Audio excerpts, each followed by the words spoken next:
కి మరియు prayer warrior group అంతటికి నా వందనాలు తెలియచేసుకుంటున్నాను. ప్రత్యేకంగా పింకీకి నా వందనాలు తెలియచేసుకుంటున్నాను.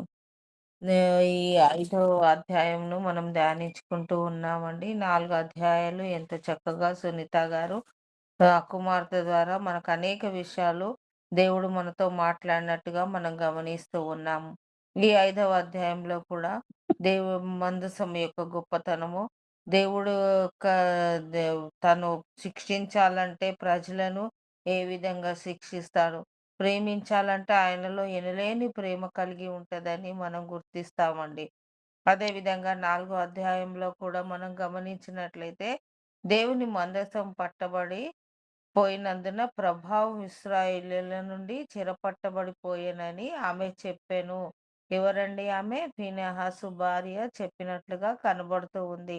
అంటే ప్రజల తప్పిదాల వల్ల ప్రభావం పోయింది అనేసి ఇక్కడ తను చెప్తూ ఉంది. అంటే తన కొడుకు పేరు ఇక్కోబాత్ అని పెడుతుంది గదా! ఆ విధంగా మనము దేవుడిని కృపలో ఉండాలి. ఆయన మార్గంలో నడవాలని మనకి ఈ అధ్యాయాల ద్వారా మనం తెలుసుకుంటామండి. చిన్న సహాయం కోసం దేవుడిని ప్రార్థించుకుందాం. ప్రేమగల తండ్రి, కృపగల నాయన, నీ బంగారు పాదాల లెక్కలేని వందనాలు, స్తుతులు, స్తోత్రాలు. మహోన్నతుడా, మహోపకారి, నిన్న నేడు నిరంతరం ఏకరీతిగా ఉన్న దేవా, నీకే వందనాలు, స్తుతులు, స్తోత్రాలు చెల్లిస్తున్నా. ఈ ఉదయకాలమందు నాయన అనేక మంది నాయన గతించిపోయి ఉండవచ్చును కానీ మమ్మల్ని అందరినీ సజీవ లెక్కలో ఉంచి నాయన చిన్న మందగా చేర్చి తండ్రి నిన్ను స్తుతించుటకు, గనపరచుటకు, ఆరాధించుటకు, చక్కని వాక్యాలు మేము ధ్యానించుకునే కృపనిచ్చిన దేవుడవునైనా నీకు వందనాలు. ఈనాటి దినము తండ్రి, నేను 5, 6 అధ్యాయములు ధ్యానించుటకు నన్ను ఏర్పరచుకున్న విధానాన్ని బట్టి వందనాలు. నేను కాదు రాజా, మీరే మాట్లాడండి. నా నోటికి బూరగా ఉండి మీరే మాట్లాడించండి తండ్రి. నా నోటి ద్వారా ఎలాంటి తప్పుడు మాటలు కానీ సున్నైనను, పొల్లైనను నేను వ్యర్థంగా పలకకుండా తండ్రి నా నోటిని మీ స్వాధీనంలో ఉంచుకోండి. నన్ను మీ సిలువ చాటున మరుగుపరుచుకొని చక్కని మాటలు వివరించే కృప దయచేయమని కొద్ది మనువులను నా ప్రభు నా రక్షకుడైన యేసుక్రీస్తు నామమున అడిగి వేడుకుంటున్నాను నా తండ్రి. ఆమేన్. ఇశ్రాయేల్ ప్రజలు దేవుని కృపను కోల్పోయారండి. విజయానికి బదులు ఏం చేస్తున్నారంటే వాళ్ళు అపజయాలు చవిచూడడం, ఈ మందసాన్ని తీసుకొని పోయిన ఫిలిస్తీయులకు కూడా శ్రమలు కలిగినట్లుగా మనం గమనిస్తామండి. ఈ 5వ అధ్యాయం మొదటి వచనంలో చూసుకుంటే గనక ఫిలిస్తీయులు ఇశ్రాయేలు ప్రజలను హతమార్చడమే కాకుండా దేవుని మందసాన్ని పట్టుకొని ఎబెనెజరు నుండి అష్టోదునకు తీసుకొని వచ్చారు. తీసుకొని వచ్చి ఏం చేశారంటే దాగోను గుడిలో, దాగోను ఎదుట దానిని అనగా మందసాన్ని ఉంచారండి. ఈ దాగోను దేవత రూపం ఎలా ఉంటుందంటే, సగము చేప అవతారం, మత్స్యావతారము, సగము మనిషి వలె ఉంటుందండి. ఈ సమూయేలు గారు ఆ మందసము సహాయ శిల్పి అని పేరు పెట్టి ఆ స్థలంలో ఉంచినప్పుడు, ఎక్కడ ఎబెనెజరులో ఉంచినప్పుడు, ఫిలిష్తీయులు ఓడించాలంటే మందసం మన దగ్గరుంటే సరి. విజయము మనకు లభిస్తుంది అని ఇశ్రాయేల్ ప్రజలు భావించి మందసాన్ని కెరూబుల మధ్య ఆసీనుడయుండు యెహోవా మందసాన్ని దావీదు ఎదుట దాగోను ఎదుట పెట్టినట్లు మనం గమనిస్తామండి. మన దేవుడు అలా దాగోను దేవత ముందు పెట్టేస్తే చూస్తూ ఊరుకుంటాడా? ఊరుకునే దేవుడు కాదు కదా! రోషము కలిగిన దేవుడు మన దేవుడు కనుక, మూడవ వచనంని గమనించినట్లయితే, అష్టోదు వారు ఉదయాన్నే వచ్చి చూచినప్పుడు దాగోను మందసము ఎదుట బోర్లా పడి ఉండడం చూసి ఆశ్చర్యపోయుంటారు. దాగోను దేవత మందసం ఎదుట బోర్లా పడుందండి. దాగోనును లేవనెత్తి దాని స్థానంలో తిరిగి ఉంచినట్లుగా మనం చూస్తూ ఉన్నాము. ప్రాణం లేని దేవత సాగిలపడింది కానీ, ఫిలిష్తీయులు ఇశ్రాయేళ్ల మందసం యొక్క గొప్పతనము, దేవుడి యొక్క గొప్పతనాన్ని వాళ్ళు గుర్తించలేదండి. మరునాడు వారు ఉదయమునే లేవగా దాగోను యెహోవా మందసము ఎదుట నేలపై బోర్లా పడి ఉంది. అంతేకాదు దాగోను యొక్క తలయు, 2 అరచేతులు తెగవేయబడి, గడప దగ్గర పడివేయబడి, మొండెము మాత్రమే మిగిలి ఉండెను. అయితే ఆ దృశ్యం చూసిన ఫిలిష్తీయులు ఏం చేశారంటే భయపడ్డారంట. ఆ భయంకరమైన దృశ్యం చూసి భయపడి అష్టోదులో దాగోను గుడి గడప ఇంకెప్పుడు ఎవ్వరు త్రొక్కలేదండి అని వ్రాయబడి ఉంది. దాగోను ఎంత భయంకరమైన దృశ్యంగా కనబడుంటది. ఏ తల మొండమని వేరు వేరు అయిపోయి ఉంటే చూసేవరకు వాళ్ళు ఎంతో భక్తిగా పూజిస్తున్న ఆ దాగోను దేవత పార్ట్స్‌గా పడి ఉందంటే, యెహోవా దేవుడు ఎంత భయంకరమైన శిక్షనక్కడ చూయించాడో, అది వాళ్లకు ఒక ఎగ్జాంపుల్‌గా ఫిలిష్తీయులకు కనబడ్డది. కానీ వాళ్ళేం జేశారు, ఇంకోసారి ఆ గుడిలోకెళ్ళలేదు గానీ, వాళ్ళు మాత్రం వాళ్ళ భక్తిహీనత స్థితిని, విగ్రహారాధనను వదిలిపెట్టలేదండి. ఒకసారి ఎర్రమంజిలో మేమున్నప్పుడు వినాయకుడు ఫెస్టివల్‌ని హిందూస్ చాలా ఘనంగా చేసుకుంటారు గదా! అలాగే మేరమంచిలో ఉన్న వాళ్ళందరూ పెద్ద విగ్రహాన్ని పెట్టారు. మా పిల్లలు గూడా డైలీ వెళ్లి చూడడము, అన్నీ చేస్తూ ఉండాలి. ఫ్రెండ్స్‌లాగా ఫ్యామిలీ ఫ్రెండ్స్‌లాగా ఉండేవాళ్ళము. నిమజ్జనం టయానికి ఏమైంది, చాలా పెద్ద హైట్ అన్నీ ఉండే వరకు, ఆ లారీలో దాన్ని ఎక్కిస్తుంటే ఒక చెయ్యి ఇరిగిపోయిందండి. ఆ విగ్రహం ఎంత అందంగా తయారు జేస్తారో, ఆ చెయ్యి విరిగిపోతే, అక్కడ వాళ్ళందరూ ఏదో కీడు సంభవించేస్తుంది. విగ్రహం పడిపోయింది. కింద పడి బోర్ల బొక్కలు పడి చెయ్యి విరిగిపోయింది. దాన్ని ఎలా తీసుకెళ్లాలో అని ఇంక వాళ్ళు చాలా బాధపడిపోయారు ఆ యూత్ అంతా. దాన్నిలా కనబడకుండా అతికి జాగ్రత్తగా తీసుకెళ్లారు. అలాంటి విగ్రహం కోసం వాళ్ళు ఇప్పుడు ఈ సమాజంలో ఎలా జాగ్రత్తగా తీసుకెళ్ళి నీళ్ళలో పడేస్తూ ఉన్నారో, అదే విధంగా ఈ దాగోను దేవత గూడా పడిపోయి ఉండడం వల్ల భయపడిపోయి వాళ్ళు ఇంకెప్పుడు ఆ మందిరంలోనికి వెళ్ళలేదని వాక్యంలో రాసి ఉంది. 6 వచనంలో యెహోవా హస్తము అష్టోదు వారి మీద భారముగా నుండెను కనుక, అష్టోదు వారిని దాని సరిహద్దులలో నున్న వారిని ఆయన గడ్డల రోగంతో మొత్తినప్పుడు వారు చనిపోయిరి అని ఉంది. ఎంత భయంకరమైన రోగంనిచ్చినట్టుగా మనం చూస్తూ ఉన్నాము. గడ్డల రోగం, ఆ గడ్డలన్నీ శరీరాన్ని బాధిస్తుంటే వాళ్ళు చనిపోయినట్టుగా మనం చూస్తూ ఉన్నాము. 7వ వచనంలో ఫిలిష్తీయులు ఇశ్రాయేలు దేవుని హస్తము మన మీద, దాగోను మీద భారంగా ఉంది. ఆయనకు కోపం రావడానికి కారణము ఈ మందసం మన మధ్య ఉండుటే దీనిని కారణం కదా అని అనుకొని, ఇక ఈ మందసం మన దగ్గర ఉండకూడదని చెప్పుకున్నారండి. వాళ్ళకర్థమయింది. ఈ దేవుని మందసం ఉండడం వల్లనే ఆయన హస్తం మన మీద కోపంగా భారం అంటే చాలా కోపంగా ఉందని వాళ్ళు ఆలోచించినట్లుగా చూస్తూ ఉన్నాము. 8, 9 వచనాలలో అందరూ సర్దారులు కలిసి గాతు పట్టణానికి మందసమును పంపిస్తారండి. అప్పుడు గాతులో ఉన్న పెద్దలకు, పిన్నలకు రహస్య స్థానంలో గడ్డలు లేపి, వారిని మొత్తి గొప్ప నాశనము చేసెను. ఇంకా వాళ్ళకి కూడా శ్రమ. ఆ మందసం ఎక్కడెక్కడైతే ఉంటుందో, వాళ్ళకి శ్రమలొస్తున్నట్టుగా చూస్తూ ఉన్నాము. ఫిలిష్తీయుల మందసాన్ని ఎక్రోనునకు పంపించేశారు. ఎక్రోనీయులు భయంతో కేకలు వేసి, మనల్ని చంపాలని ఈ మందసాన్ని ఇక్కడికి పంపించారని భయపడ్డారండి. ఇశ్రాయేలీయులు దేవుడు చాలా కోపంగా ఉన్నాడు. పట్టణస్థులందరినీ మరణ భయం పట్టి ఉండెను అని వాళ్ళు ఎంతో భయంకరమైన బాధతో కేకలు వేస్తూ, ఏడుస్తూ ఉన్నారన్నట్టు. 12వ వచనంలో హ్మ్. చావక మిగిలిన వారు గడ్డల రోగము చేత మొత్తబడిరి. ఆ పట్టణస్థులు బాధతో పెట్టిన ఆర్తనాదాలు, కేకలు ఆకాశం వరకు వినబడ్డాయి. ఎంత భయంకరమైన ఏడుపు ఏడుస్తే గనక, ఆ ఏడుపు ఆకాశం వరకు వినబడతదండి. ఒక భయంకరమైన వేదన కలిగితే మనం అయ్యో! అని ఏడుస్తాము కదా! హ్మ్.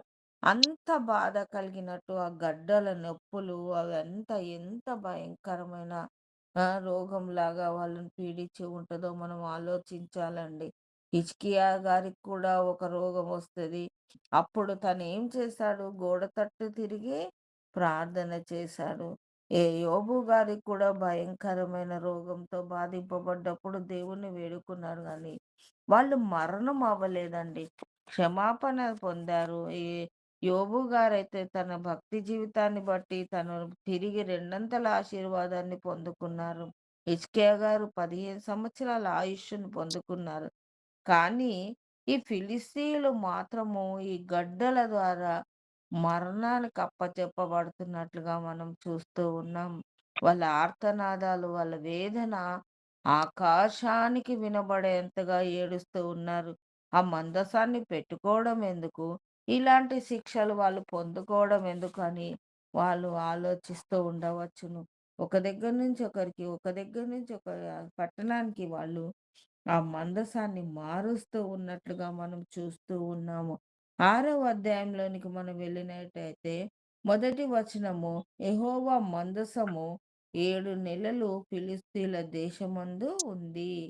అప్పుడు ఫిలిష్తీయులు ఈ మందసం వలన కలిగిన నష్టాలన్నీ జరిగిన తరువాత వాళ్ళ జ్ఞానోదయం కలిగిందండి. అప్పుడు శకునము చూచి వారిని పిలిపించి అడుగుతారు. ఈ మందసాన్ని ఏం చేద్దాం? స్వస్థలానికి పంపిద్దామా? చెప్పండి అని అడుగుతున్నారండి. ఎవరిని ఆశ్రయిస్తున్నారు? అప్పటికినే శకునగాళ్ళని ఆశ్రయిస్తూ ఉన్నారు. 3, 4 వచనాలు ఒకసారి చదువుతామా? చదువుతాం.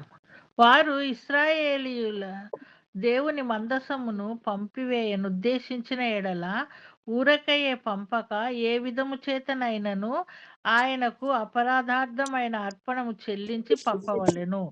అప్పుడు మీరు స్వస్థత నొంది ఆయన హస్తము మీ మీద నుండి ఎందుకు తీయబడకయుండునో మీరు తెలుసుకొందురనిరి. ఫిలిష్తీయులు మనము ఆయనకు చెల్లింపవలసిన అపరాధార్థమైన అర్పణమేదని వారినడుగగా, వారు మీ అందరి మీదను మీ సర్దారులందరి మీదను ఉన్న తెగులు ఒక్కటే కనుక ఫిలిష్తీయుల సర్దారుల లెక్క చొప్పున 5 బంగారపు గడ్డల రూపములను 5 బంగారపు పందికొక్కులను చెల్లింపవలెను. చాలమ్మా. Thank you.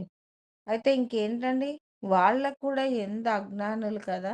దేవుడు గొప్పతనమును వాళ్ళు తెలుసుకోలేదు గానీ, మీరు చాలా పాపం జేశారు. అపరాధార్థమైన అర్పణ తనకు యెహోవా దేవుడికి అర్పించాలి. అవేంటి? గడ్డలు. అవి ఏ బాధతోనో బాధపడ్డారో, ఆ గడ్డల రూపాలను బంగారంతోని, మళ్ళీ పందికొక్కులను గూడా బంగారు రూపంలో చేయాలని ఇక్కడ సర్దారులు ఒక ఎంతమంది సర్దారులున్నారో, అంతమంది లెక్కతో ఆటిని తయారు చేయమని ఈ శకునగాండ్లు చెప్తూ ఉన్నారండి. 5వ వచనం మనం చూస్తే, కాబట్టి మీకు కలిగిన ఈ గడ్డలుగాను, భూమిని పాడు చేయి పందికొక్కులుగాను నిరూపింపబడిన గడ్డలను, చుంచులను చేసి పంపించి ఇశ్రాయేళ్ల దేవునికి మహిమ చెల్లింపవలెను. అప్పుడు మీ మీదను, మీ దేవతల మీదను, మీ భూమి మీదను భారముగానున్న తన హస్తమును ఆయన తీసివేయను కాబోలు అని చెప్తూ ఉన్నారండి. ఆ! బంగారు గడ్డలంట, పందికొక్కులను చెల్లించాలని నిర్ణయం తీసుకున్నారండి. ఎందుకంటే ఇవి చేస్తే యెహోవా దేవుడు కోపం తగ్గునేమో అని భావించారండి. యెహోవా దేవుడు ఇలాంటివి అడుగుతున్నానండి. మనుష్యులను తన నేనే గొప్ప దేవుడను, నిజమైన దేవుడను, నేను తప్ప వేరొక దేవుడు మీకు ఉండకూడదు అనే నిర్ణయం వాళ్ళకి చెప్తూ ఉంటే, వీళ్ళేం చేస్తున్నారు? పందికొక్కులను, చుంచులను అలాంటి రూపంలో ఉన్న విగ్రహాలను తయారు చేసి దేవుడికి అర్పించాలని వాళ్ళు చూస్తూ ఉన్నారండి. 6వ వచనంలో ఐగుప్తీయులు ఫరోయును తమ హృదయములను కఠినపరుచుకున్నట్లు, మీ హృదయములను మీరెందుకు కఠినపరుచుకొందురు? ఆయన వారితో అద్భుత కార్యములు చేయగా, వారు ఈ జనులను పోనిచ్చిరి. ఇశ్రాయేలు వెళ్ళిపోయిరు గదా! అని చెప్పుకున్నారండి. అప్పుడు ఫరో హృదయము కఠినపరిచినప్పుడు, ఎన్నో తెగుళ్ళను వాళ్ళకిచ్చినప్పుడు, వాళ్ళు మారి మేము ఇశ్రాయేలు ప్రజలను పంపించారు గదా! ఆ విధంగానే ఈ బంగారు గడ్డలను, పందికొక్కులను, చుంచులను తయారు జేసిస్తే ఏ దేవుడి కోపం పోతుంది. అలా మీరెందుకు చేయొద్దు అని వాళ్ళు సలహా ఇస్తున్నట్టుగా చూస్తూ ఉన్నాం. మనకు కూడా మేలు జరుగుతుంది అని వాళ్ళు భావించారండి. ఎందుకంటే వాళ్ళు ఒకరొకరు భయపడుతూ ఉన్నారు. ఏంటి తెచ్చినప్పటి నుండి శ్రమ వెంట శ్రమ వస్తూ ఉంది కదా! ఇలాంటి శ్రమలు రాకుండా ఉండాలంటే మేమేం చేయాలి అని వాళ్ళు ఆలోచిస్తున్నట్లుగా చూస్తూ ఉన్నాము. 7, 8, 9 ఒకసారి చదవమా? ఏ విధంగా వాళ్ళు చెయ్యాలి? ఈ కాబట్టి గడ్డలను హ్మ్.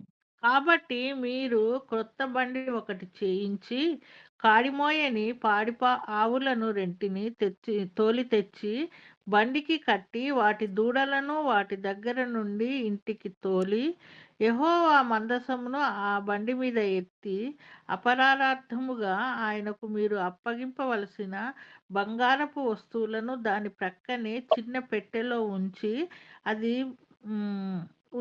అది మార్గమున పోవునట్లుగా విడిచిపెట్టుడి. 9 కూడా చదవనమ్మా? ఆమా! ఆమా! అది బేత్షెమెషుకు పోవు మార్గమున బడి ఈ దేశపు సరిహద్దు దాటిన ఎడల ఆయనే ఈ గొప్ప కీడు మనకు చేసెనని తెలుసుకొనవచ్చును. ఆ మార్గమున పోని ఎడల ఆయన మనలను మొత్తలేదనియూ, మన అదృష్టవశము చేతనే అది మనకు సంభవించెననియూ తెలుసుకొందుమనిరి. చాలమ్మా. వారు అయితే చాలమ్మా. అయితే ఇక్కడ ఏం చెప్తున్నాడండి, దాన్ని తయారు చేయడానికి గూడా కొన్ని రూల్స్ చెప్తూ ఉన్నాడు. ఇలా చేయండి, బండి చేయండి, దాని మీద కూర్చోబెట్టండి. ఇవన్నీ చెయ్యమని ఆ శకునగాండ్లు వాళ్ళకి చెప్పినప్పుడు వాళ్ళేం జేస్తున్నారు, అదే విధంగా చేస్తూ ఉన్నారండి. ఈ గొప్ప కీడు మనకింక వెళ్ళిపోతుంది. మనము చాలా ఇంగ మనకు దేవుడు ఇంగ మనల్ని మొత్తడు. మనం ఎంతో సంతోషంగా ఉంటాము అని ఈ 3 వచనాలలో వాళ్ళు చెప్తున్నట్లుగా మనం చూస్తూ ఉన్నాము. 10వ వచనంలో వారు అలాగున 2 పాడి ఆవులను తోలి తెచ్చి బండికి కట్టి వాటి దూడలను ఇంటి లోపల పెట్టిరి. ఏం చేశారు ఇంకా వాళ్ళ దూడలను తీసి ఇంటి లోపల పెట్టారు. 11వ వచనంలో యెహోవా మందసమును బంగారు గడ్డలను, పందికొక్కు రూపములను గల చిన్న పెట్టెను బండి మీద ఎత్తగా, 12వ వచనములో ఆవులు రాజమార్గమున బడి చక్కగా పోవుచు, అరుచుచు బేత్షెమెషు మార్గమున నడిచెను. ఆవులకు తెలిసిపోయింది ఆ మందసాన్ని తీసుకొని ఆ బండిలో చక్కగా అరుస్తూ సంతోషంగా వెళ్తున్నట్టుగా మనం చూస్తూ ఉన్నామండి. ఫిలిస్తీన్ల సర్దారులు కూడా సరిహద్దు వరకు వచ్చారని వ్రాయబడి ఉంది. 13వ వచనంలో బెత్షెమెషు వారు లోయల గోధుమ గోధుమ చేలను కోయువారు మందసమును చూచి ఎంతగానో సంతోషించారు. మన మందసం మళ్ళీ వచ్చేస్తుందని అక్కడి వాళ్ళు కూడా ఎంతో సంతోషించినట్లుగా మనం చూస్తూ ఉన్నాము.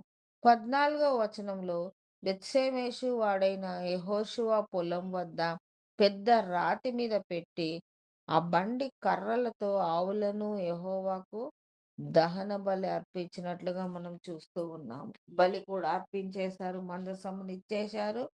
బలి అర్పించినట్లుగా మనం చూస్తూ ఉన్నాము. 15వ వచనంలో లేవీయులు మందసమును, బంగారు వస్తువులు గల పెట్టెను పెద్ద రాయి మీద పెట్టారండి.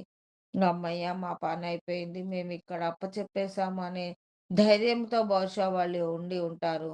చక్కగా ఆ పెద్ద రాయి మీద యెహోషువ పొలంలో ఉన్న రాయి మీద అయి పెట్టేశారండి.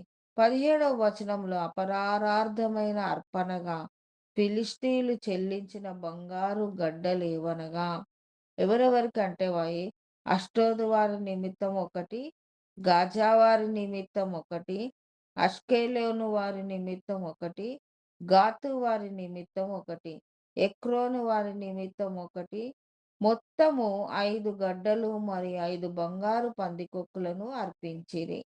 ఒక్కొక్క వారికి ఒక్కొక్క బంగారు గడ్డను సమర్పించినట్లుగా మనం చూస్తూ ఉన్నాము. అయితే ఈ బెత్షెమెషు వారు యెహోవా మందసమును తెరిచి చూడగా వారిని హతము చేసి ఆ జనులలో 70,070 మందిని మొత్తెను. అప్పుడు జనులు దుఃఖాక్రాంతులై బేత్షెమెషులోని ఫిలిష్తీయులు ఇంత గౌరవంగా తెచ్చిపెట్టారు. వాళ్ళు మరి దీనిలో ఏముందో అని ఒక యాంగ్జైటీ ఉండి ఉంటుంది. అరే! ఇందులో ఏముందో చూద్దాం మనము అని వాళ్ళేం చేశారు, ఓపెన్ చేసి చూసినట్టుగా చూస్తూ ఉన్నాం. ఆ తెరిచి చూసినందుకు ఫలితం ఏంటండి? ఎంతమంది చనిపోయారు? 70,070 మందిని మొత్తెను అని రాసి ఉందండి. అంతమంది లెక్క కూడా ఎంత చక్కగా పరిశుద్ధ గ్రంథంలో వ్రాయబడి ఉందంటే, హ్మ్. అంతమందిని దేవుడు మరణానికి పాత్రలుగా చేసినట్లుగా చూస్తూ ఉన్నాం. వాళ్ళు చేసిన తప్పిదం ఏంటి? ఆ మందసాన్ని తెరిచి చూడడమే. ఏముంది అని తెలుసుకోవాలనే చిన్న తపన వల్ల మందసాన్ని తెరిచారు. అంతమంది చావుకు కారణమైనట్లుగా మనం చూస్తూ ఉన్నామండి. అన్ని వేల మంది మరణమునకు ఎవరు కారణమయ్యారు?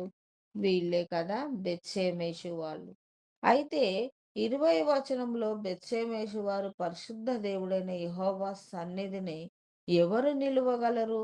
మన యొద్ద నుండి ఆయన ఎవరి యొద్దకు పోవలెనని చెప్పి మన దగ్గర ఉంటే కష్టమే. ఆయన ఇది మందసాన్ని ఎవరి దగ్గరికి పంపించాలి అని వాళ్ళు ఆలోచన చేసి 21 వచనంలో కిర్యత్యారీము కాపురస్తులకు దూతలను పంపి ఫిలిష్తీయులు యెహోవా మందసమును మరలా తీసుకొని వచ్చిరి. మీరు వచ్చి ఈ దాపునకు దానిని తీసుకొని పోవలెనని వర్తమానము పంపెను. మీ దాపునకు మీ దగ్గరికి దీన్ని తీసుకెళ్ళిపోండి అని వర్తమానం పంపినట్లుగా మనం చూస్తూ ఉన్నాము. ఈ 2 అధ్యాయాలలో మనము నేర్చుకోవాల్సిందేమనగా, ఈ నిబంధన మందసమును గూర్చి మనం తెలుసుకోవాలండి. ఈ నిబంధన మందసం ఉంటే ఇస్రాయేలు ప్రజలు విజయాన్ని పొందుకుంటామని ఫిలిస్తీన్ల యుద్ధం ఎక్కడైతే యుద్ధం చేస్తున్నారో అక్కడికి తీసుకొని వెళ్ళారు. అక్కడ ఏలీ కుమారులిద్దరిని అక్కడ పెట్టారు గదా! కానీ ఆ ఏలీ కుమారులు ఎలాంటి వాళ్ళండి? చాలా దుర్మార్గులు. అలాంటి వాళ్ళని కాపలా పెట్టి మందసాన్ని వాళ్ళ దగ్గర ఉంచాడు. ఆ తండ్రి గూడా ఎలాంటి వారంటే, కుమారులు చేస్తున్న ప్రతి ఒక్క తప్పిదాన్ని సరిచేయలేదు. బహుశా చాలా గారాబం అయ్యుంటది. హోప్‌ని, ఫినెహాసులు చాలా భయంకరమైన పాపులైనప్పటికిని, అంత పవిత్రమైన మందసం దగ్గర వాళ్ళని కాపలా పెట్టినందుకు ఇశ్రాయేలు విజయాన్ని చూడలేకపోయారండి. ఈ నిబంధన మందసము తయారు జేసిన వాళ్ళెవరు మీకేమైనా ఐడియా ఉందా?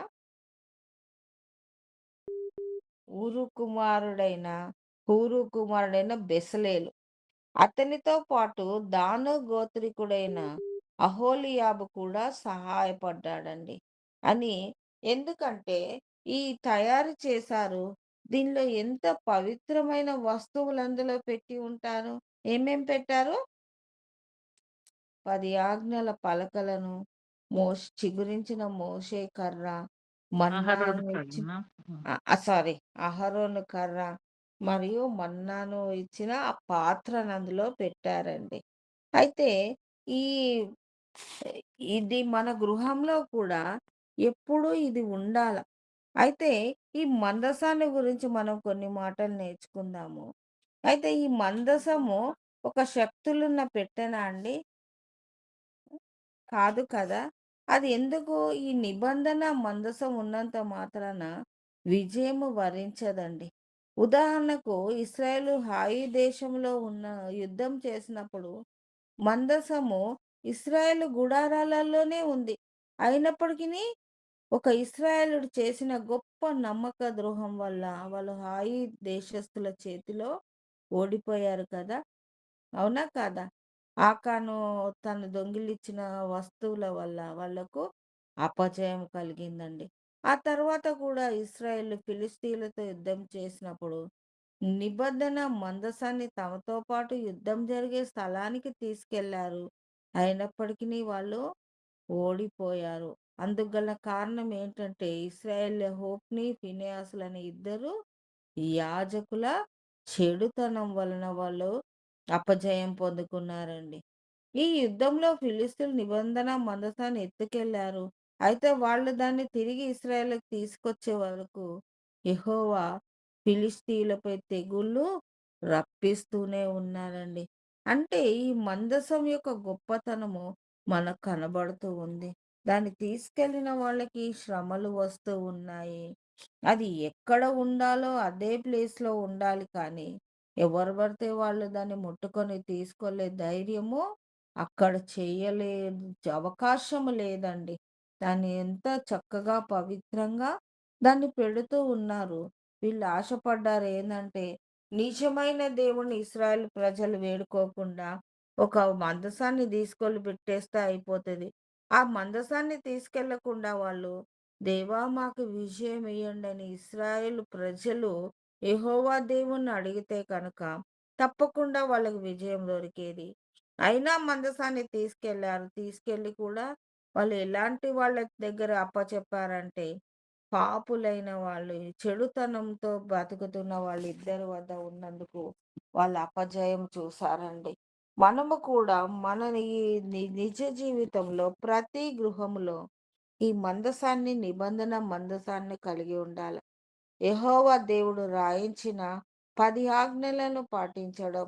అంతేకాదు అహరోను గారి యాజకత్వ లక్షణాలు మరియు మన్నా ఉన్న పాత్ర కలిగి ఉండాలంటే ఆహారము, వాక్యాహారం కానీ, తినే ఆహారం సమృద్ధిగా ఉండాలి. ఆ పాత్రలో ఎలాంటి లోటుపాటులు, తక్కువ లేమి లేకుండా ఉండాలంటే, అలాంటి మందసము మనం కూడా మన జీవితాలలో, మన కుటుంబాలలో కలిగి ఉన్నప్పుడు ఎంతో సంతోషంగా ఉంటామండి.